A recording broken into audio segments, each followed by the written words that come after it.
আর দুই পায়ের মাঝখান মানে লজ্জাস্থান। নবীজি বললেন এই দুটির যে হিফাজত করবে, নবী বললেন আল্লাহ তাকে জান্নাত দিয়ে দেবেই। আমি নবী তার জন্য জান্নাতের জিম্মেদার হয়ে গেলাম। সুবহানাল্লাহ। তাহলে দুই পায়ের মাঝখান লজ্জাস্থান। যুবতী বোনেরা, তুমি তোমার লজ্জাস্থানের হিফাজত করো। সূরা নূরের ভিতরে আল্লাহ বলেন ওয়াহফাজনা, আল্লাহ কি বলছেন? হিফাজত করিও ফুরুজাহুন্না, তোমরা তোমাদের লজ্জাস্থানের হিফাজত করিও।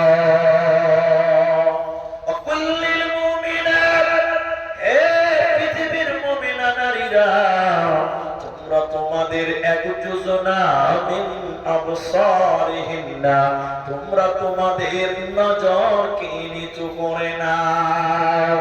ওয়াহফাজনা ফুরুজাহুন্না, আর তোমরা তোমাদের লজ্জাস্থানের হিফাজত করো, শরমগাহের হিফাজত করো। কেন কেন কেন?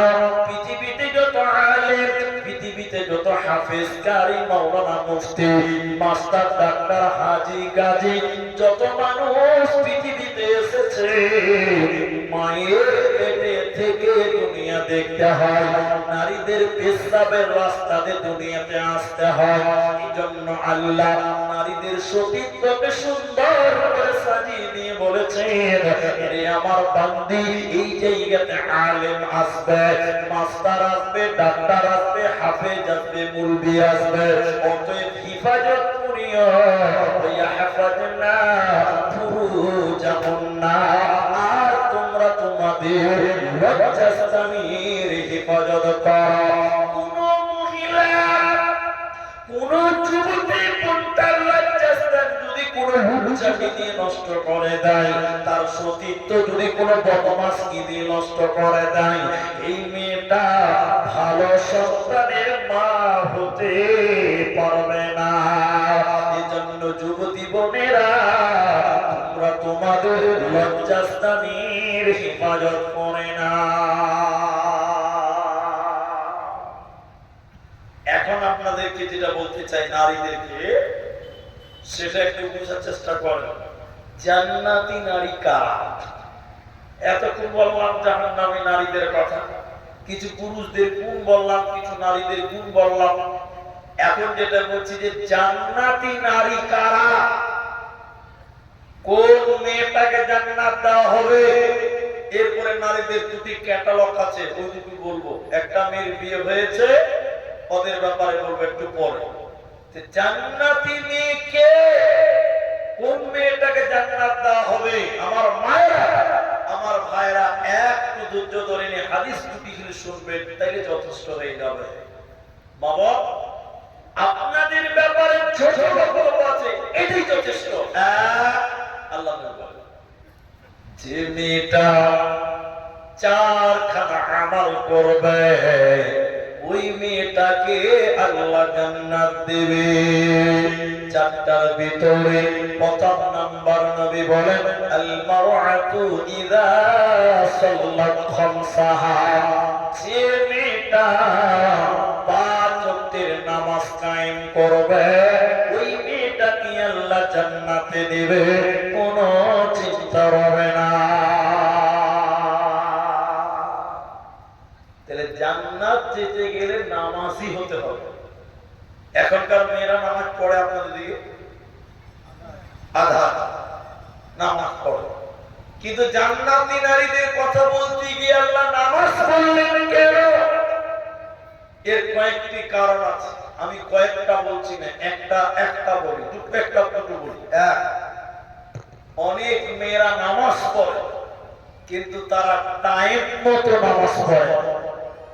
কথা ঠিক বললাম কিনা বলেন? অনেক মেয়ে নামাজ পড়ে, কিন্তু টাইম মতো নামাজ পড়ে না। দুপুর বেলা রান্না করবে, ও খাবে, ওর স্বামীকে খিলাবে, ওর ছেলে পেলে খিলাবে, ওই করতে করতে জোহরের নামাজ নামাজ পড়ে, টাইম মতো নামাজ পড়ে না। দ্বিতীয় নম্বর নামাজের কথা বলা হলো কেন? নামাজ পড়ে নামাজে একাগ্রতা, নামাজে মনোযোগ অধিক। মেয়েদের নামাজে মনোযোগ ঠিকঠাক থাকে না। নামাজ পড়ে কিন্তু নামাজে গোলমাল, ধ্যান ঠিক থাকে না, মনোযোগ ঠিক থাকে না, এদিক সেদিক তাকাই, মনোযোগ ঠিক থাকে না। এটা উপন্যাস বলছি আপনাদেরকে, 1 মিনিট লাগবে। এদিকে দেখেন, এদিকে দেখেন। আপনারা আলো চাল বুঝেন তো? আলো চাল বুঝেন না? বুঝেন। এরা পুরী মেয়ে, 55-60 বছর বয়স, এতটি আলো চাল আছে, নরম হয়ে গেছে, একটু শক্ত করতে হবে, রোদে দিতে হবে। তো মেয়েটা ভাবছে যদি বাইরে আমি মিলে দেই তাহলে মুরগি তার পাখিতে বিসমিল্লাহ না বলে শেষ করে দেবে, তো বাইরে তো মেলা যাবে না, তো মেলবে কোথায়? মেয়েটা আলো চাল গুলোকে বাড়ির ভিতরে বারান্দাতে রোদ পেয়েছে, বারান্দাতে মেলে দিয়েছে। এমন সময় মুরগি জোহরের আজান দিয়ে দিয়েছে। তো মেয়েটা ভাবছে যে খামাকা দাঁড়িয়ে থেকে লাভ, আমার নামাজ পড়া হবে, চাল দিন ডুবা হবে। মেয়েটা ওই চালটির পাঞ্জরে যাই নামাজ বেশি আল্লাহ আকবার নিয়ত পেয়েছে, আর যেই নামাজে দাঁড়িয়েছে 3টা মুরগি 3 দিক থেকে বিসমিল্লাহ শুরু করে দেয়। আচ্ছা বলেন, নামাজ আর ঠিকঠাক হবে? যেই নামাজ শুরু করেছে 3টা মুরগি 3 দিক থেকে লেগেছে, মেয়েটা টেরা তুলে দেখছে আর মাঝে মাঝে বলছে আল্লাহু আকবার, সামি আল্লাহু লিমান হামিদা। আচ্ছা আপনারা বলুন, এই কি নামাজ পড়ছে না মুরগির সঙ্গে লড়াই করছে? মুরগি তার নামাজ পড়ে, মনোযোগী নেই। এজন্য জান্নাতি নারীদের 4টা গুণ। নবী 1 নম্বর বলে নামাজ কায়েম করা, দ্বিতীয় নম্বর নবী বলে শামাতু শাহরাহা, রমজান মাসের সিয়াম পালন করা। যে মেয়েটা জান্নাতি হতে চাইবে ওই মেয়েটাকে রমজান মাসে রোজা পালন করতে হবে। রোজা তো পুরুষদেরকেও রাখতে হবে, তো নারীদের বলল কেন? এর কারণ হলো প্রতিটা সাবালিকা মেয়েদের প্রতি মাসে পিরিয়ড হয়, মেন্স হয়, হাইদ হয়, পিরিয়ড চালু হয়ে যায়। যে মেয়েটা রমজান মাসে পিরিয়ড শুরু হওয়ার কারণে রোজা করতে পারল না, এই মেয়েটার জন্য রোজা মাফ নেই। অন্য টাইমে বাকি রোজাগুলো পূর্ণ করতে হবে। 11 মাসের ভিতরে রমজানের রোজাগুলো আদায় করতে হবে। যে মেয়েটা নামাজ পড়ে কিন্তু রোজা করে না, এই রোজা না করার কারণে তাকে জাহান্নাম যেতে হবে। নবীজি বললেন শোনো, জাহান্নামের ভিতরে কিছু মানুষকে উল্টো টানিয়ে রাখা হয়েছে। আমি দেখলাম ওদের মাথা মাটির দিকে, পা গুলো আকাশের দিকে, উল্টো করে টানিয়ে রাখার কারণে নবীজি বললেন ওদের গালগুলো ফেটে ফেটে যেন রক্ত পড়ে, ওদের গালগুলো ফেটে ফেটে যেন জমিনে রক্ত পড়ে। নবীজি বলেন আমি থাকতে না পেরে বললাম জিবরাইল, এরা কারা? কেন তাদের পা গুলোকে আকাশের দিকে, কেন তাদের মাথা মাটির দিকে, কেন ওদের গালগুলো ফেটে ফেটে রক্ত পড়ছে কেন? জিবরাইল আমিন বলেন ইয়া রাসূলুল্লাহ, নবী হে তুমি শুনে নাও এরা কারা? যারা রমজান মাস পেয়েছিল, রোজার মাস পেয়েছিল, দিনের বেলায় রোজা ছেড়ে দিয়েছিল, ইফতারের আগে যারা খাবার খেয়ে রোজা ছেড়ে দিয়েছিল, আল্লাহর ফরজ রোজা রাখেনি, ওই সমস্ত রোজাদারের দলেরা ওদেরকে জাহান্নামে উল্টো করে টানিয়ে রাখা হবে। এরা জান্নাতে যাবে না, পাবে না, পাবে না। আল্লাহর নবী বলেন মেয়ে জান্নাতে যেতে গেলে 5 ওয়াক্তের নামাজ কায়েম করতে হবে। দ্বিতীয় নম্বর রমজানের রোজা রাখতে হবে, কারণ বেরোজাদার জান্নাতে যাবে না, পাবে না, পাবে না। জান্নাতি নারীদের 3 নম্বর গুণটা শুনিলেন। নবীজি বললেন আহসানাত ফরদাহা, নিজের হিফাজত করা, স্বামীর মালের হিফাজত করা, নিজের হিফাজত করা। তোমার তোমার শরীরটা স্বামীর সম্পদ, তোমার পুরো বডিটা স্বামীর জন্য। স্বামী রেজিস্ট্রি করে নিয়েছে, মোহর দিয়ে বিয়ে করেছে। অতএব নারীরে জান্নাতে যেতে গেলে এই স্বামীর নিয়ামত তোমার দেহটা, এই দেহটা পৃথিবীর পর পুরুষকে দেখানো যাবে না। এটা শুধু স্বামীর জন্য হালাল। তামাম পৃথিবীকে তোমাকে দেখতে পাবে না, তোমার শরীর যেন না দেখতে পায়, নচেত জান্নাতে হবে না, পাবে না, দেবে না। রাস্তায় চলছে ঢং ঢং করে, মাথায় কাপড় নাই, বুকে কাপড় নাই, পিছে কাপড় নাই, পা দেখতে পাওয়া যায়, হাত দেখতে পাওয়া যায়। বউটাকে দেখে মনে হচ্ছে যে পঞ্চায়েতের বউ, সবাই দেখতে পাবে। বউটা মনে হচ্ছে কারো সরকারি বউ, পঞ্চায়েতের বউ, সবাই দেখছে, নাকি সবার জন্যই নাকি মনে হচ্ছে হারা। বউটা কি পঞ্চায়েতে? ওই মেয়েটার পিঠ উদাম, প্যাট উদাম, পা উদাম, মাথা উদাম, বুকের উপরে কাপড় নাই, সব দেখছে, সবাই দেখছে। বউ কার? সরকারের বউ? জান্নাতি নারীদের গুণ 4 নাম্বার। নবী বলেন ওয়াতাআত বালাহা, স্বামীর কথা মতো চলতে হবে।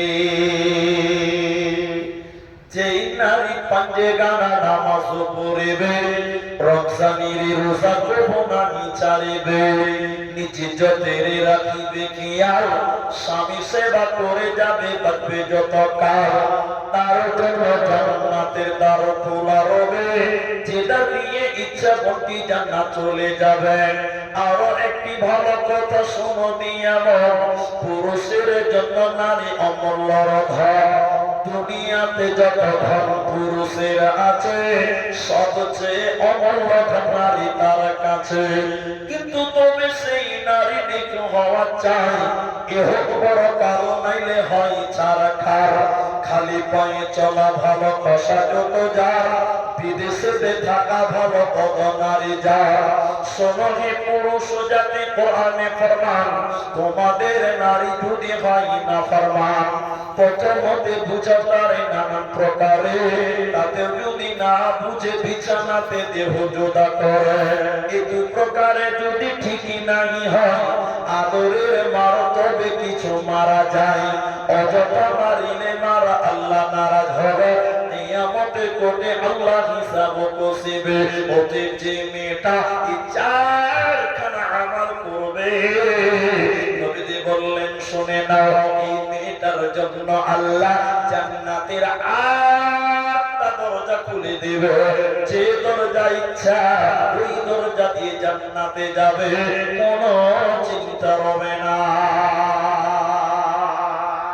তাহলে 4 নাম্বারটা, এদিকে 4 নাম্বারটা হলো জান্নাতি মেয়ে তারা যারা স্বামীর কথা মতো চলে। এখন থেকে পুরুষ মানুষ আছে ভাই, মনটাকে শক্ত করে, একটু শক্ত করে বলেন, এখনকার মেয়েরা স্বামীর কথা মতো চলে? আপনারা কথা বলবেন না? এখনকার মেয়েরা স্বামীর কথা মতো চলে? চলো, বিয়ে হয়েছে ভাই? বিয়ে হয়েছে? বিয়ে হয়নি? বিয়ে না হলে কি হবে? দেখতে তো পাচ্ছেন। এখনকার মেয়েরা স্বামীর কথা মতো চলে। আপনি আপনার স্ত্রীকে একটা বলবেন, আপনার স্ত্রী আপনাকে চেকতে বলবে যে খালি কোন কোন ফোন আসছে, বুঝলেন, ফোনটা খালি ধরছে, এই চুপ করো তো, হ্যাঁ আমার কথা শুনে ভালো লাগে না, দুনিয়ার লোকের কথা শুনে তখন খুব ভালো লাগছে। আর পুরুষের একটা দুশ্চরিত্র আছে, নিজের বউর সঙ্গে গল্প করতে পারে, খালি যদি খালাতো বোন একবার চলে আসে তাহলে একদম মেশিন চালু হয়েছে মুখখানটা। আর রাতের বেলা স্বামী স্ত্রীতে 5 মাস শুচ্ছে, তো ওর দিকে পাঁচা করে শুচ্ছে, ইয়ার দিকে পাঁচা করে শুচ্ছে, আর মোবাইল দেখছে। আর যদি খালি একবার মামার তো বোনটা বাড়ি চলে আসে, তো 3 ঘন্টা গল্প করবে, গল্প শেষ হয় না। পুরুষের একটা বদ অভ্যাস হলো, নিজের বিবির সঙ্গে গল্প করতে জানে। খালি স্ত্রী ফোন করেছে, কোথায় আছে, রাখো, ব্যস্ত আছে, জি। খালি ফোন করেছে বাড়ি এরিয়া, আপনার বউটা স্ত্রীটা, কোথায় আছে রুস্তমের বাপ, হ্যাঁ রাখো তো, তোমরা ফোন করার টাইম পাও না। আর যদি খালি একবার মামা তো বোন, হ্যাঁ বলো কি খবর, বাড়ি খবর কি, একদম প্রাণ খুলে কথা বলবে। নিজের বউর সঙ্গে কথা বলতে বর্তমান পুরুষেরা জানে। আর মেয়েদের কি আল্লাহ বলছে স্বামীর কথা মতো চলো। বর্তমান সময়ের মেয়েরা স্বামীর কথা মতো সবাই বলেন চলে না, চলে না। এটা সত্য। ওই যে এটা উপন্যাস বললে বুঝতে পারবেন, মানে বলতে ভয় লাগছে তাও পরে বলি, কারণ আপনাদের এই দেশের লোক 12টার পর আর জালসা শুনে না, সে যতই বড় বক্তা হোক। এটা কাগজ, ওই কাগজটা দেন। আমি আপনাদের একটা উদাহরণ দিলে বুঝতে পারবো বর্তমান মেয়েদের ডেফিনিশনটা কেমন। বর্তমান যুগের মেয়েরা স্বামীর কথা মতো চলে না, ব্যতিক্রম এক একটা মেয়ে তার স্বামীর কথা মতো চলে। ঠিক বললাম না? হ্যাঁ বলো। বাস্তবে একটা উদাহরণ দিচ্ছি। আল্লাহ সাইদি রহমতুল্লাহ আলাইহি তিনি বলেছিলেন, আল্লাহ যেন তাকে জান্নাত দেয়, বলুন আল্লাহুম্মা। এক বুড়া চায়ের দোকানে বসে বসে খবরের কাগজ পড়ছে, আমাদেরকে দেখে এই খবরের কাগজ পড়ছে। আর ওর বুড়ি গেছে নদীতে থালা মাছ, থালা বাসন মাছতে গেছে। আর এই বুড়ার বুড়ির পোতা ছিল 7-8 বছরের, বল খেলছে নদীর উপরে। তো দাদি থালা মাছতে মাছতে মাছতে মাছতে টুক করে পানিতে পড়ে গেছে। তো পোতা মারলো দৌড় চায়ের দোকানে যে বুড়াকে বলছে, খবর কাগজের খবর ছাড়ো, নিজের ঘরের খবর লাও, তোমার ক্যাথা খান। তখন বুড়া বলছে, কি হলো ভাই? দাদিকে দেখলাম, নিজের চোখে দেখলাম দাদি থালা মাছ ছিল নদীতে, তার থালা মাছটা মতো টুক করে পানিতে পড়ে গেল, নিজের চোখে দেখলাম। বুড়া ছড়িয়ে উঠেছে, একদম খবরের কাগজের বগলিতে রেখে বলছে, চলে ভাই তো দাদি লাশটা খুঁজে বার করে জানাজা তো করতে হবে। দাদু পোকাতে নদীতে নেমেছে লাশ খুঁজার জন্য। আপনারা বলেন, বাংলা বুঝেন ভালো, লাশ কি উজানে পাওয়া যায় না ভাটিতে? বলো, ভাটিতে পাওয়া যাবে। এই বুড়া পোতাতে লাশ খুঁজতে খুঁজতে বুড়া উপরে যেছে, উজানের দিকে গেছে। পোতা বলছে, বুড়ি নদীতে পড়ে গেছে বলে তাও হারিয়ে গেছে। কেন দাদু? কেন রে? দাদি পানিতে পড়েছে, ভাদর মাসের পানি, ঠাই ঠাই করে পানি পড়ছে, আপনি গর্তের দিকে না দিয়ে উপর দিকে লাশ উঠছে, এটা আপনার হুঁশ হয়েছে দাদু? আপনার না ব্রেন খারাপ হয়ে গেল দাদির লিগে? তখন বুড়া ওর কথাকে বলছে, আবে বুড়িটা তোর না আমার? তখন কথা খেয়াল করেছে, এটাও ঠিক। বুঝে দাদা আপনার? বলে সব এই তোর দাদিকে আমার বিয়ে করা ৭৭ বছর হয়েছে। কত বছর বলেন? বল ৭৭ বছরে জীবনে সুখা চলে নাই, যা বলেছি তার উল্টা চলেছে। ওই বুড়ি মরেও সুজা যাবে না, উল্টাই পাবো চল। তাহলে ভাবেন বুড়া কত জ্বালাতে আছে। বুঝি এ বুড়ি মরেও সুজা হবে না, উল্টাই পাবো চল। তার মানে কি জানেন? মেয়েদেরকে আল্লাহ তৈরি করেছে পাঁজরের হাত থেকে। আচ্ছা আপনারা বলেন, পাঁজরের হাত সুজানা বাঁকা? বাংলা বুঝানো নাকি? বাঁকা। তো মাল তৈরি করেছে আল্লাহ বাঁকা হাত দিয়ে, এ মাল সুজা চলবে? বেশি সুজা করতে যেও না, ঘটাম করে ভেঙে যাবে। আল্লাহ কোরআনে বলছেন, নুসুজা হুন্না ফাইযুহুন্না, মেয়েদেরকে ওসিয়ত করে করে করে দুনিয়া চলতে হবে। কারণ মেয়েরা 3টে জিনিস মনে রাখতে পারে না। আপনারা বুক করেন, কটা জিনিস মনে রাখতে পারে না? এক, সৎ আমলের কথা মনে রাখতে পারে না। আপনি ভালো ভালো কথা বলবেন, খালি তুই শুনবে, মনে হবে যে আপনার স্ত্রী যেতে ভালো মেয়ে দুনিয়াতে নাই। আবার যদি বেশি বলেলেন তখন বেশি বকো না, আমি কি জানি না নাকি, আমার বাপকে আমাকে বলেনি নাকি, সব তোমরাই জানো। উল্টো অ্যাকশন নেবে। মেয়েরা ভালো ভালো কথা বলবে, বেশিক্ষণ মনে রাখতে পাবে না। এই জন্য আল্লাহ বলেন, নুসুজাহুন্না ফাহিদুহুন্না, মেয়েদের ওসিয়ত করে করে দুনিয়া চলো। হে মায়েরা, তোমাদের আমল কি শুনে নাও, তোমাদের করণীয় কি নিজে আমল করা। তোমার স্বামী ভালো, স্বামীর আমল দিয়ে তুমি জান্নাত যেতে পারবে না। কারণ কোরআনে সূরা তাহরিমের ভিতরে আল্লাহ বলেছে দুইজন নবীর বিবিকে আল্লাহ কিয়ামতের দিন জাহান্নাম দিবে। দুইজন নবীর বিবি তারা জাহান্নাম যাবে, তারা জান্নাত যাবে না। নবীর স্ত্রী জাহান্নাম যাবে, তারা কারা? আল্লাহ বলেন উমরাতা নূহ, হযরতে নূহ আলাইহিস সালামের বিবি আর হযরতে লূত আলাইহিস সালামের বিবি। এই দুইজন নবীর স্ত্রী তারা জাহান্নাম যাবে, তারা আল্লাহর জান্নাত যাবে না। এইজান কথা আপনাদের সামনে বাড়াতে পারছি না, কারণ একজন একজন করে উঠতে শুরু করেছেন। 12:15 মাত্র বাজলো। আমি আপনাদের সামনে সোয়া ঘন্টা মাত্র বললাম। আপনারা ভাই আধা ঘন্টা আর বসেন, আধা ঘন্টা টাইম বসেন। আপনাদের খুব কষ্ট হয়েছে ভাই? মেয়ে ছেলে তো আছে মাশাআল্লাহ, মেয়ে ছেলে আছে ইনশাআল্লাহ। আপনার মা খালি হতে লেগেছে। হ্যাঁ, আপনারা আধা ঘন্টা বসেন ইনশাআল্লাহ বলেন একবার। ওই এক বক্তা শোনা কথা বলছে, আবার আমাদের দলিল চাই না, শোনা কথা, শোনা কথা। এক বক্তা, আগেকার বক্তারা কানে ধরে ওয়াজ করতো, দেখেছেন আপনারা? এরা দেখেনি মনে হয়, দেখেন? এরকম কানে ধরে এক বক্তা ওয়াজ করতো, কানে ধরে চোখ বন্ধ করে বলছে ভাইরা আমার, ভাইরা আমার। 30 মিনিট পর চোখ খুলে দেখছে সামনে কেউ নাই, একজন বসে আছে। আচ্ছা বলেন বক্তার মিজাজ ঠিক থাকবে? চোখ খুলে দেখছে সবাই পালিয়ে গেছে, একজন বসে আছে। বক্তা তাও খুশি, একজন তো আছে।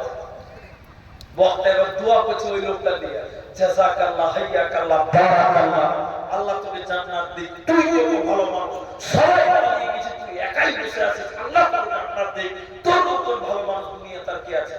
যে বসে আছে গাল চুলকাতে চুলকাতে বলছে, বলবি স্যার তুমি তাড়াতাড়ি ছাড়ো, আমি মাইক ম্যান, তুমি ছাড়ো না, আমি পালাতেও পারি না। তো এই একটা একটা করে উঠতে উঠতে উঠতে উঠতে উঠতে লাস্টে দেখবেন যে মাইক ম্যান ছাড়া কেউ নাই। এই জন্য আধা ঘন্টা টাইম বসবে, বলুন ইনশাআল্লাহ। আরে ইনশাআল্লাহ বলেন, বলুন ইনশাআল্লাহ। আল্লাহ তাবারাকা ওয়া তাআলা নবীর বিবি জাহান্নাম যাবে। দুইজন নবীর বিবির কথা বললাম, একজন নূহ আলাইহিস সালাম, উমরাতা নূহ ওয়া উমরাতা লূত, এবং তৃতীয় নম্বর হযরতে লূত আলাইহিস সালাম। এই দুইজন নবীর বিবি জাহান্নামী হবে, জান্নাতে যাবে না। তার মানে তারা স্বামীর কথা মতো চলেনি, নবীর কথা মতো মানেনি, এরই কারণে জাহান্নাম যাবে। এজন্য নারী রে, স্বামীর আমলের বিনিময়ে তুমি স্ত্রী জান্নাতে যেতে পারবে না। তোমাকে নিজেকে ইবাদত করতে হবে, নিজেকে আমল করতে হবে। এবার কোন মেয়ে যদি মনে করে আমার স্বামী ভালো নয়, আমার স্বামী বদমাশ, আমার স্বামী মাতাল, আমার স্বামী জুয়ারু, আমার স্বামী নামাজ পড়ে না, রোজা পড়ে না, আমি তো জাহান্নামী হয়ে যাব। আল্লাহ বলেন বান্দি রে, স্বামীর গুনার কারণে বিবিকে জাহান্নাম যেতে হবে না, হবে না। তার কারণ হলো সারা পৃথিবীর যত মাস্তান ছিল, জালেম ছিল, বদমাশ ছিল, সবচেয়ে বড় জালেমের নাম ফেরাউন। ফেরাউন এমনই একটা বদমাশ ছিল, সে নিজেকে আল্লাহ দাবি করেছিল, কিন্তু ফেরাউনের বিবির নাম ছিল আসিয়া। ওই আসিয়াকে আল্লাহ জান্নাত দিবে, আসিয়া জান্নাতে চলে যাবে। ফেরাউন আসিয়াকে বলছেন বিবি রে, আমি হলাম আল্লাহ, তুই আমাকে আল্লাহ বলে মেনে নে। আসিয়া বলছে স্বামী আমার, তোমাকে স্বামী বলে মেনে নিব, আল্লাহ মানব না। আল্লাহু আহাদ, আল্লাহ হচ্ছেন একজন, তুমি আল্লাহ নও। ফেরাউন আসিয়াকে অকপটভাবে নির্যাতন করলো যে আমাকে আল্লাহ বলো, আমাকে খোদা বলে মেনে নাও। কিন্তু আসিয়া তার স্বামীকে আল্লাহ বলে মানে নাই। ফেরাউন বারবার বুঝালো, আসিয়ার বাবা মাকে ডেকে পাঠালো। আসিয়ার বাবা মা আসিয়াকে এসে বলছে, বেটি রে জামাইকে খোদা বলে মেনে নাও, সুখের দুনিয়া হবে। আসিয়া বলছে না, কোনদিন আমার স্বামী আল্লাহ হতে পারে না। আসিয়ার বাবা মা বলেছিল, বেটি রে আজ থেকে তোর জন্য আমাদের বাড়ির দরজা বন্ধ হয়ে দেওয়া হলো, কোনদিন আমাদের বাড়ির দিকে যাবি না। এবার ফেরাউনকে বলল, জামাই খোদা তুমি আমার বিটিকে, তোমার বিবিকে যা পারবে তুমি করে নাও, আসিয়াকে যা পারবে তুমি করে নাও। ফেরাউন যেন হিংস্র প্রাণীর মতো তার বিবি আসিয়াকে অকপটভাবে অত্যাচার করলো, হাতে পায়ে বেঁধে মারধর করলো। আসিয়া সেদিন কাঁদতে কাঁদতে বলেছিল, রব্বি বিনি ইনদাকা বাইতান ফিল জান্নাহ, আয় আল্লাহ জালেম সম্প্রদায়, জালেম কওম, ফেরাউন জালেম, আল্লাহ তুমি আমি এখন বাবার বাড়ির দরজা থেকে বঞ্চিত হয়ে গেলাম, স্বামীর ঘর থেকে বিতাড়িত হয়ে গেলাম। আল্লাহ এই জালেম কওমের কাছ থেকে বিতাড়িত, আল্লাহ তুমি জান্নাতে এতটুকু জায়গা দিও, আল্লাহ সত্য আসমানকে কাঁপিয়ে দিও। আসিয়ার চোখে নূর দিয়েছিলেন আল্লাহ। আসিয়াকে বলছে, আল্লাহ শুনে মেরে বান্দি, তোর বাবার বাড়ির দরজা বন্ধ, স্বামীর বাড়ির দরজা বন্ধ, কিন্তু আমি আল্লাহর জান্নাতের দরজা তোর জন্য অবদান খোলা হলো রে। তোকে জান্নাত দেওয়া হবে, তোকে জাহান্নাম দেব না, যাবে না, যেতে হবে না। এই জন্য মাতা স্বামীর গুনার কারণে স্ত্রী জাহান্নামী নয়, স্বামীর আমল দিয়ে স্ত্রী জান্নাতি নয়। প্রত্যেকজন মানুষকে নিজেকে নিজেকে ইবাদত করতে হবে, আমল করতে হবে। পরিশেষে আপনাদেরকে যে কথা বলবো মনে রাখবেন, যারা মোবাইল নিয়ে এসেছেন রেকর্ডিং করবেন, যারা খাতা কলম নিয়ে এসেছেন লিখে নেবেন, কাদের সঙ্গে পর্দা করতে হবে না, কার কার সঙ্গে পর্দা নেই আছে একটু শুনেলেন, আমি একটা একটা করে বলবো। এই লোকগুলো থেকে আপনি পর্দা করতে হবে না, আর এই বাইরে যারা আছে তাদের সঙ্গে পর্দা করবেন, তাহলে আপনি পর্দাবাসীর মেয়ে বলে গণ্য হবেন। আল্লাহ কোরআনে বলছেন, স্বামী স্ত্রীতে কোনো পর্দা নাই। আপনারা মুখ খুলে বলেন, স্বামী স্ত্রীতে কোনো পর্দা আছে? গোটা বডির কোনো পর্দা নেই। স্বামী স্ত্রী যে উলঙ্গ হয়ে কোনো ঘরে ঘুমায়, কোনো গুনাহ হবে না। এরপরে যাদের কথা বলা হবে ওদের সঙ্গে পর্দা নাই, তবে স্বামীর মতন গোটা বডি খোলা যাবে না। ওই পুরুষগুলো হলো একজন একজন করে আল্লাহ বলছে, এক নম্বর স্বামীর সঙ্গে কোনো পর্দা নাই, দ্বিতীয় নম্বর স্বামীর বাপ শ্বশুরের সঙ্গে কোনো পর্দা নাই। তবে স্বামীর মতো লয়, শ্বশুরের সঙ্গে পর্দা নাই, কথা বলা যাবে, খাবার দেওয়া যাবে, খাবার তুলে দেওয়া যাবে, কোনো গুনাহ হবে না। তবে শ্বশুরের সঙ্গে কোনো পর্দা নাই বৌমায়ের। তবে শ্বশুর যদি নিয়ম থাকে, যুবক থাকে, বৌমা তুমি তোমার শ্বশুরের একাই খিদমত করবে না, তুমি তোমার শাশুড়িকে নিয়ে তোমার শ্বশুরের খিদমত করো, কিংবা তোমার স্বামীকে নিয়ে তার বাপের অর্থাৎ তোমার শ্বশুরের খিদমত করো। নিয়ম শ্বশুরের সঙ্গে পর্দা নাই, তবে একাই খিদমত করা যাবে না। তোর শ্বশুর যদি পুড়িয়ে যায়, প্রালায় শেষ হয়ে গেছে, চোখে দেখতে পাই না, লুঙ্গিতে পেশাব পায়খানা হয়ে গেছে, বৌমারে তুমি তোমার শ্বশুরের লুঙ্গিটা চেঞ্জ করে দাও, আর একটা লুঙ্গি পরিয়ে দাও, গোসল করিয়ে দাও, তেল মাখিয়ে দাও, তোমার জন্য কোনো গুনাহ হবে না। এরপরে আল্লাহ বলেন, নিজের বাপের সঙ্গে কোনো পর্দা নাই। বাপ বেটিতে পর্দা আছে? বাপ বেটিতে কোনো পর্দা নাই। তবে শুনলেন, বাপ বেটির সঙ্গে পর্দা নাই, কিন্তু কিছু কিছু মেয়ে আছে বেহায়া, বাপের সঙ্গে কথা বলে মাথায় কাপড় দেয় না, বেহায়া নাই? বাপের সঙ্গে পর্দা নাই, কিন্তু বাপের সঙ্গে কথা বললে যুবতী বেটি মাথায় কাপড় দিয়ে কথা বলতে হবে, বুকের উপরে ওড়না দিয়ে কথা বলতে হবে, পর্দা না থাকলে এগুলো মেনটেন করতে হবে। অতএব বাপ বেটিতে কোনো পর্দা নাই। আও ইখওয়ানিহিন্না, ভাই বোনে কোনো পর্দা নাই। তবে ভাই বলতে নিজের মায়ের পেটের একই ঔরস একই গর্ভের হতে হবে। চাচাতো ভাইয়ের সঙ্গে পর্দা করতে হবে, মামাতো ভাইয়ের সঙ্গে পর্দা ফরজ করতে হবে, খালাতো ভাই ফুফাতো ভাইয়ের সঙ্গে পর্দা করতে হবে। নিজের ভাইয়ের সঙ্গে কোনো পর্দা নাই। এরপরে আল্লাহ বলেন আও নিসাইহিন্না, নারীদের সঙ্গে নারীদের কোনো পর্দা নাই। এরপরে আল্লাহ বলেন নিজের বেটার সঙ্গে মা বেটার কোনো পর্দা নাই। মা বেটার পর্দা আছে নাই। এরপরে আল্লাহ বলছেন স্বামীর বেটার সঙ্গে কোনো পর্দা নাই। আজি নিজের বেটা স্বামীর বেটা পার্থক্য আছে? আছে আছে আছে। কেমন? নিজের বেটা মানে নিজের পেটের বেটা, স্বামীর বেটা মানে তোমার স্বামীর যদি আরেকটা স্ত্রী থাকে, ওই পক্ষের যদি ছেলে পেলে থাকে, ওটাও তো তোমার বেটা। ওকে চুমা দাও, কোলে দাও, গোসল করিয়ে দাও, স্কুলে দিয়ে খাবার কিনিয়ে দাও, তোমার কোনো গুনাহ হবে না। কিনা গোলামের সঙ্গে কোনো পর্দা নাই। বর্তমান কিনা গোলাম নাই, হিজড়েদের সঙ্গে কোনো পর্দা নাই। তবে বর্তমান হিজড়েদের সঙ্গে পর্দা করতে হবে, কারণ এখন বেটা ছেলে হিজড়ে হয়ে গেছে, বেটা ছেলে হিজড়ে হয়ে গেছে। এই জন্য বর্তমান হিজড়েদের সঙ্গে পর্দা করতে হবে। এরা নাচতে গাইছে, ডান্স করছে, বিভিন্ন রকম অ্যাক্টিং করছে। ওই বাচ্চাদের সঙ্গে কোনো পর্দা নাই, যারা নারী কি জিনিস এখনো বুঝে না, নাবালক বাচ্চা।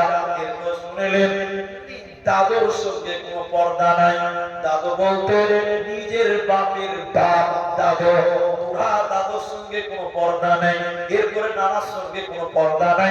নানা বলতে নিজের মায়ের বাপের সঙ্গে পর্দা নাই। ভাতিজার সঙ্গে কোনো পর্দা নাই। নিজের ভাইয়ের ছেলের সঙ্গে ভাইয়ের সঙ্গে কোনো পর্দা নাই। আল্লাহ তাবারক ওয়া তাআলা বলেন হে নারীগণ, সবাই মিলে আল্লাহর কাছে ইস্তেগফার করো, তওবা করো। আল্লাহ তোমাদের জন্য ইস্তেগফারের জায়গা রেখেছে, জান্নাতে রেখেছে। তোমরা আল্লাহর কাছে ক্ষমা চাও, তিনি অত্যন্ত ক্ষমাশীল, তিনি বড়ই মেহেরবান, ক্ষমা করনে ওয়ালা। ওইটা কাগজ দেন, কাগজটা ওইটাই কাগজ দেন। শোনেন ভাইয়া আমার, আগে 2-3 জন বক্তা যারা বক্তব্য রেখে চলে গেছে, এই ধারাবাহিকতায় আমি শেষ বক্তা। আর আসবেন। জালসাটা কোন মসজিদে? এই মসজিদে, ওইদিকে মসজিদ আছে জুমা মসজিদ, এটা তো ছোট্ট মসজিদ। আমি এসে দেখলাম, খেলাম, স্টেজে এলাম, খানিক শুনলাম। আর আদায়ের অবস্থাটা কতটা আমি আসার আগে হয়েছে তা জানি না, তবে আমি যা দেখলাম আদায়ের পরিবেশ খুব একটা ভালো হয়নি। তবে আমি আপনাদেরকে জোর করবো না যে দান দিয়ে যেতেই হবে এরকম ব্যাপার না। দানটা ইচ্ছিত ব্যাপার। দানটা কি ব্যাপার বলো? কিন্তু আমি যে আধা ঘন্টা টাইম চেয়েছিলাম, দেখেন 15 মিনিটও হয়নি, মাত্র 13 মিনিট হয়েছে, 2 মিনিট কম আছে। তার মানে এখনো 17 মিনিট টাইম আমার কাছে মজুদ আছে। হ্যাঁ, 17-18 মিনিট টাইম এখনো আছে। আপনারা পুরুষ মানুষ বসে থাকেন, মা বোনেরাও বসে, কিন্তু আপনাদের দেখতে পাচ্ছি। এখন যে কথাগুলো বলবো, এদিকে দেখেন, আমাদের দেখেন, আপনারা আমার সঙ্গে কথা বলবেন। বলুন ইনশাআল্লাহ, বলুন ইনশাআল্লাহ। এখানে কার কার মা নাই একটু হাত তুলবেন, একটু হাত তুলেন। যার মা নাই হাত তুলে নামাবেন না, নামাবেন না। এদিকে মেয়ে ছেলে মনে না নাকি ভাই? না, বেশি তো হাত তুললেন। আচ্ছা, কার কার বাপ নাই হাত তুলে নেব? বাপ যার যার দেখেন, মেরে কি হাত তুলেছিল যে বেটা ছেলে বেশি পড়ছে, হাত নাও, হাত নামা হয়ে গেছে। তাহলে অনেকের মা নাই, অনেকেরই বাপ নাই। আমি আপনাদের একটা ফর্মুলা শুধু বলবো, উঠবেন না, উঠবেন না, একটু জোরালো কথা। সেটা কি জানেন? আপনি যদি, আপনার মা যদি মরে গিয়ে থাকে, বাপ যদি মরে গিয়ে থাকে, রাসূল বললেন আল মাইয়িতু কালগারে। ও ভাই, আল্লাহু আকবার, এত অনুরোধ করার পর ব্রেক হচ্ছে না এদের। আরেকটা কথা, এদিকের লোক মানে দানের কথা শুনলেই ভয় খেয়ে যায়। আরে ভাই, আমি কি আপনার পকেটে হাত দিতে পারবো? আপনি শুনেন, দান করতে হবে না, শুনেন, শুনে উঠিয়ে। আপনার মা যদি মরে যায়, বাপ যদি মরে যায়, আল্লাহ রাসূল বলছেন আল মাইয়িতু কাল গরীব, মানুষ মরে গেলে পথিকের মতন হয়ে যায়। পথিক কেমন? এটা ভিখারি রাস্তার দিকে তাকিয়েছে, কেউ ভিক্ষা দিলে খেতে পাবে, না দিলে পাবে না। পথিকের মতন হয়ে যায় মাইয়াতেরা, দুনিয়ার দিকে তাকিয়ে থাকে, ছেলে মেয়ের দিকে তাকিয়ে থাকে, নাতি নাতনির দিকে তাকিয়ে থাকে। দুইটি কারণে, এক, আমার ছেলে মেয়েরা নাতি নাতনি তারা আমার জন্য দোয়া করবে, তারা দোয়ার অপেক্ষা করে কবর থেকে। এজন্য মা বাপ মরে গেলে তাদের জন্য মাঝে মধ্যে দোয়া করবেন। একবার বলুন ইনশাআল্লাহ। আরে ইনশাআল্লাহ বলবেন না? মা বাপকে ভুলে গেলে চলবে? আপনি মা বাপের জন্য দোয়া করবেন না, আপনার ছেলে মেয়েরাও আপনার জন্য দোয়া করবে না। যেমন করবে তেমন পাবেন। এই জন্য মা বাপের জন্য দোয়া করবো আমরা সবাই, বলুন ইনশাআল্লাহ। রাসূলুল্লাহ বলছেন, আল্লাহ রাসূল বলছেন, আওয়ালাদুন সালিহুন ইয়াদউ লাহু, নেক সন্তান যদি মা বাপের জন্য দোয়া করে, এই দোয়া আল্লাহ কবুল করে। আরেকবার বলুন সুবহানাল্লাহ। এই জন্য মা বাপের জন্য দোয়া করব। আমি দান চাইনি, তাও দান নিয়েছে। দুই নম্বরটা শুনে নবীজি বললেন, মাইয়াত যারা কবর থেকে তারা দুনিয়ার দিকে তাকিয়ে থাকে সাদকার জন্য, আমার ছেলে মেয়েরা আমাদের জন্য সাদকা করবে, দান করবে, সাদকা করবে। এই দান এবং সাদকার জন্য তারা অপেক্ষা করে তাকিয়ে থাকে। আপনি যদি মৃত্যু ব্যক্তির জন্য দান করেন, নবীজি বললেন সঙ্গে সঙ্গে তার কবরের শাস্তি আল্লাহ বন্ধ করে দেয়। বলুন সুবহানাল্লাহ। এজন্য মরা মানুষ কবরে কোনো বিপদে থাকতে পারে, আপনি তাদের জন্য দান করবেন, আল্লাহ ওই বিপদকে দূর করবেন। সুবহানাল্লাহ বলবেন না? সুবহানাল্লাহ। তাই আমি এই 15 মিনিট টাইমের ভিতরে আপনাদের কাছ থেকে উঠে চলে যাবেন না, দান না করলে বসে থাকবেন, দোয়া নিয়ে যাবেন, মা বাপের জন্য দোয়া করে দোয়া নিয়ে যাবেন। উঠবেন না, উঠবেন না, উঠবেন না। একজন মানুষ আমাকে 100 টাকা দিয়েছেন, আমি আজকে 5000 টাকা চাইবো না, 10,000 টাকাও চাইবো না। আমি আপনারা যেটি মানুষ আছেন, আমি শেষ বক্তা, 1 টাকা দান করবেন নিজের মা বাপের জন্য। আপনি যদি দান করেন, আপনার ছেলে মেয়েরাও আপনার জন্য দান করবে। আপনি যদি বাপ মায়ের জন্য দান না করেন, ছেলে মেয়েরা আপনার জন্য দান করবেন না। 1000 টাকা নিজের মা বাপের জন্য দান করবেন। এরকম একজন মানুষ, প্রথম নম্বর একটা দান 1000 টাকা দিবেন, আল্লাহকে দিবেন মা বাপের জন্য। আল্লাহ আপনার মা বাপের কবরের শাস্তিকে মাফ করবেন। 1000 টাকা দিবেন। এরকম একজন মানুষ আমি নিতে চাই। একজন মানুষ 500 দিয়ে গেলেন, কিন্তু আমি 1000 টাকা আহারে মা বাপের জন্য দেন। ইনশাআল্লাহ মা বাপের জীবনের গুনাহ মার্জনা হবে। কি নাম আপনার? মা বাবা আছে? বাবা মারা গেছে, মা আছে। আনিকুল ইসলাম 1000 টাকা। আমি দোয়া করব, আল্লাহ তুমি তার বাপের কবরের শাস্তিকে তুমি মাফ করে দাও। সবাই বলুন আল্লাহুম্মা আমিন। আল্লাহুম্মা গফির লাহু ওয়ারহামহু, বলুন আল্লাহুম্মা আমিন। আসমাতুল হক 2 নম্বর 1000 টাকা। মাশাআল্লাহ। কোনটা আসমাত? আপনার মা বাবা আছে? এরও বাপ নাই, মা আছে। আল্লাহ আসমাতুল ভাইয়ের বাপের জীবনের গুনাহকে মাফ করো। গাড়ি ব্রেক কাজ করছে না, বলছি 15 মিনিট বস, বিয়াদুমের শেষ হয়ে যাবে। শুনেন, আমার ভাই তিনি মা বাবার জন্য 1000 টাকা। আল্লাহ তুমি তার বাপের কবরটাকে নূরে মানবর করো। সবাই বলুন আল্লাহুম্মা আমিন। আল্লাহ বাপের জীবনের ভুল ভ্রান্তি ক্ষমা করো। বলুন আল্লাহুম্মা আমিন। ইয়া হাইয়্যু ইয়া কাইয়্যুম বিরহমাতিকা নাস্তাগীথ। আল্লাহুম্মা গফির লাহু ওয়ারহামহু ওয়াসাব্বিতহু। বলুন আল্লাহুম্মা আমিন। তাহলে দুইজন 1000 টাকা হলো। বলুন আল্লাহর বান্দা 3 নাম্বার 1000 টাকা। 1000 টাকা আমি 5 জন ব্যক্তির কাছে নিব। 1000 টাকা 2 জন হয়ে গেছে। ইমরান দিয়েছেন 1000 টাকা। মাশাআল্লাহ, তাকবীর দেন, নারে তাকবীর। ইমরান 1000 টাকা। আল্লাহ ইমরান দাদু দাদি নানা নানি বাবা মা যারাই কবরে গেছে, আল্লাহ এই দানের বদৌলতে তুমি তাদের কবরের শাস্তিকে মার্জনা করো। বলুন আল্লাহুম্মা আমিন। শাশুড়ি মা দিয়েছে 1000 টাকা। আল্লাহ যে আশা যে উদ্দেশ্য নিয়ে দিলেন 4 নাম্বার 1000 টাকা, আল্লাহ তুমি তার নেক উদ্দেশ্য পূরণ করো। একটু সবাই বলুন আল্লাহুম্মা আমিন।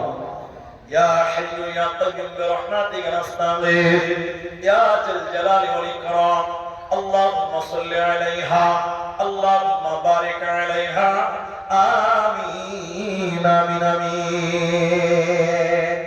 5 নাম্বার 1000 টাকা দেন। 5 নাম্বারটা 1000 টাকা করে চেয়েছি 5 জনের কাছে, 4 জন দিয়ে দিলেন। 5 নাম্বার 1000 টাকা দেন।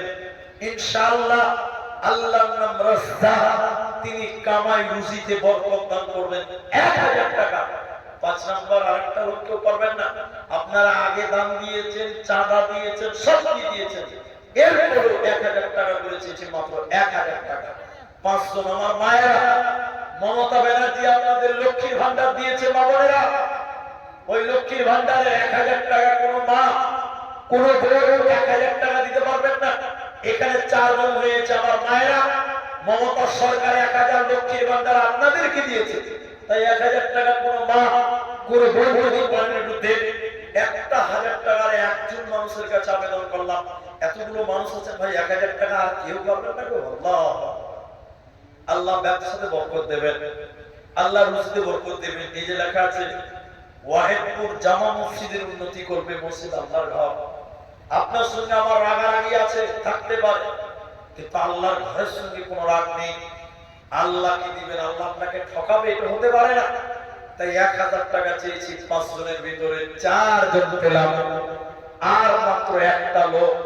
যদি কেউ পারেন আমার মা জননীরা, আপনারাও পারবেন 1000 টাকা, এটা কোনো কষ্টের ব্যাপার নয়, পারলে দিবেন।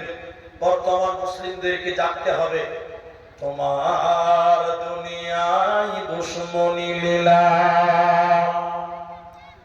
তোমার দুনিয়ায় দুশ্মনী লীলা, চেয়ে দেখো রহমান,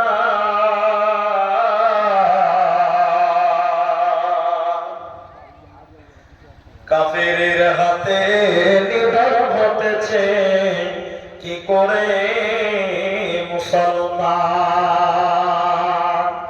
তোমার দুনিয়ায় দুশ্মনী লীলা, চেয়ে দেখো রহমান, কাফেরের হাতে নিধন হতেছে কি করে মুসলমান।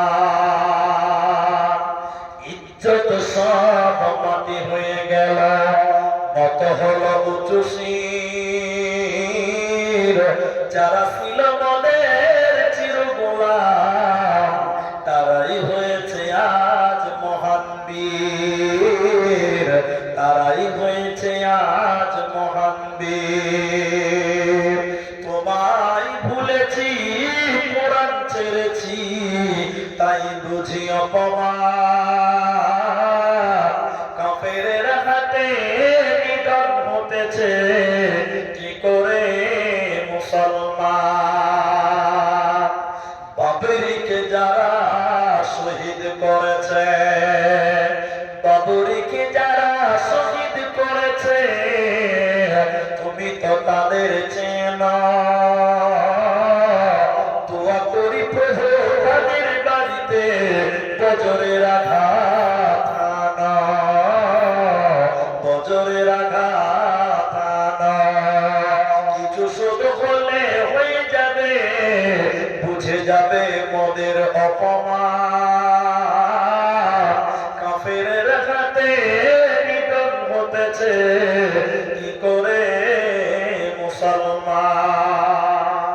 একজন দিয়েছে 200 টাকা, আরেকজন 200 টাকা, বাপ মায়ের জন্য আরেকজন 500 টাকা, আরেকজন 100 টাকা। আব্দুল করিম 1000 টাকা, আরজাউল হক 20000 টাকা, মাশাআল্লাহ। আরেকটা ছেলে দিয়েছে 100 টাকা, মাশাআল্লাহ। আরেকটা ছেলে দিয়েছে আল্লাহ 50 টাকা। আচ্ছা, যার সব কমিটি সবার দান হয়ে গেছে, সবার হয়ে গেছে, সবার দান হয়ে গেছে। তা আলহামদুলিল্লাহ, কম বেশ 5 জন চেয়েছিলাম 1000, একজন দিয়েছেন, আর একজন 5 জন দিয়েছেন, আরেকজন দিয়েছে 20000 টাকা। মেয়েরা কি লক্ষ্মীর ভান্ডারে 1000 টাকা কেউ দিবে না গো? আল্লাহু আকবার। 7:30 বাজে, মানে 12টা 7:30 বাজে। তো 7.5 মিনিট টাইম আপনাদের খেদমতে আমি আছি ইনশাআল্লাহ। তবে যারা এখানে বসে আছেন ভাই, 1 টাকা 2 টাকা যদি থাকে, আমি আপনাদের পথ বলি, একটু সালাম মুসাফা করে নেন আপনারা সবাই। আমি একবার নারায়ে তাকবীর বলছি, উঠে এসে মুসাফা করেন। 10 টাকা থাকলে দিবেন, না থাকলে না দিবেন, এমনি মুসাফা করা যাবে। কিন্তু থাকলে দিবেন, কিন্তু মুসাফাটা সবাই করবেন। 10 টাকা থাকলে দেন, না থাকলে না দেন। উঠে আসেন তো ভাই সবাই, একটু উঠেন, সবাই উঠেন ভাই। নারায়ে তাকবীর, আল্লাহু আকবার। এদিকে লোক বাংলা বুঝেন না নাকি ভাই? একটু উঠেন সবাই।